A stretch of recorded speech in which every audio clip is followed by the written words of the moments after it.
परिचय। तनु अपने बगीचे के पौधों में रोज पानी देती है। वह जानती है कि यदि वह ऐसा नहीं करेगी तो पौधे सूख जाएंगे और अंततः मृत हो जाएंगे, लेकिन वह यह जानने के लिए उत्सुक है कि पानी पौधों के मूलों यानी जड़ों से पत्तियों तक कैसे पहुंचता है। इस पाठ में हम पौधों में जल, पोषक पदार्थों और आहार के परिवहन के बारे में चर्चा करेंगे।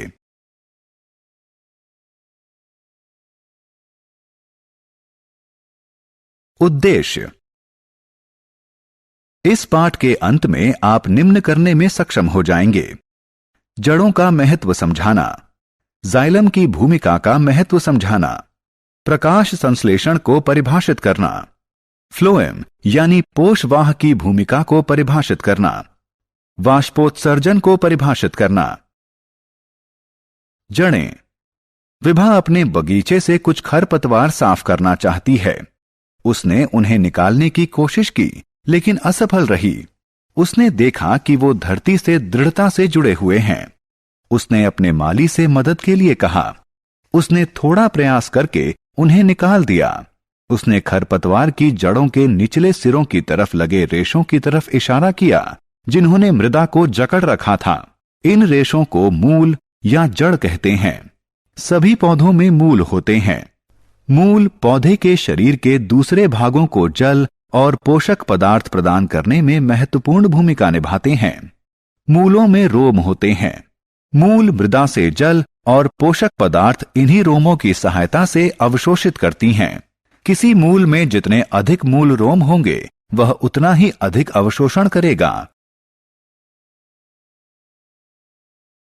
पादप वाहिकाएं, जाइलम। नलीनुमा वाहिकाओं का एक जाल पादप के पूरे शरीर में फैला होता है। वाहिकाओं के इस तंत्र को जाइलम कहते हैं। ये वाहिकाएं विशेष कोशिकाओं से बने होते हैं। ये एक चैनल की तरह कार्य करते हैं जो मूलों को तने और शाखाओं के माध्यम से पत्तियों से जोड़ता है। जाइलम वाहिकाओं के माध्यम से जल और मृदा से अवशोषित घुले हुए पोषक पदार्थों को पादप के पूरे शरीर में ले जाता है।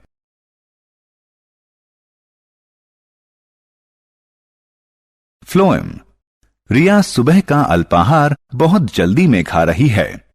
उसकी मां उसे सलाह देती है कि वह भोजन को अच्छी तरह चबाकर खाए, जिससे पोषक तत्व शरीर द्वारा अवशोषित हो जाएं। मनुष्यों और जंतुओं में एक परिसंचरण तंत्र होता है जो भोजन द्वारा अवशोषित पोषक तत्वों को शरीर के विभिन्न अंगों तक ले जाता है। पादपों में इस कार्य के लिए फ्लोएम होता है। फ्लोएम तने की बाहरी परत पर स्थित एक ऊतक होता है। परिवहन में पत्तियों द्वारा प्रकाश संश्लेषण के दौरान तैयार की गई शर्करा पादप के अन्य भागों तक पहुंचाई जाती है। क्योंकि यह शर्करा का परिवहन करता है, इसलिए फ्लोएम में एक चिपचिपा द्रव होता है। इस पदार्थ को सैप कहते हैं। इसमें घुली हुई शर्करा होती है।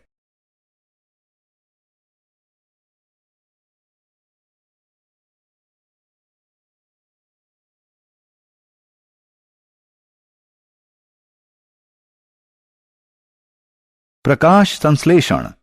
जैसे मनुष्यों को जीवित रहने के लिए भोजन की जरूरत होती है, उसी तरह पादपों को भी जीवित रहने के लिए भोजन की जरूरत होती है। प्रकाश संश्लेषण वह प्रक्रम है जिससे पादप अपने भोजन का निर्माण करते हैं। प्रकाश संश्लेषण शब्द दो शब्दों प्रकाश यानी सूर्य का प्रकाश और संश्लेषण यानी तैयार करना से बना है। अतः प्रकाश संश्लेषण का अर्थ हुआ प्रकाश की सहायता से तैयार करना। इस प्रक्रम में पौधों की पत्तियां सूर्य के प्रकाश का प्रयोग कार्बन डाइऑक्साइड और जल से भोजन संश्लेषित करने के लिए करती हैं। प्रकाश संश्लेषण से शर्करा और ऑक्सीजन प्राप्त होती है।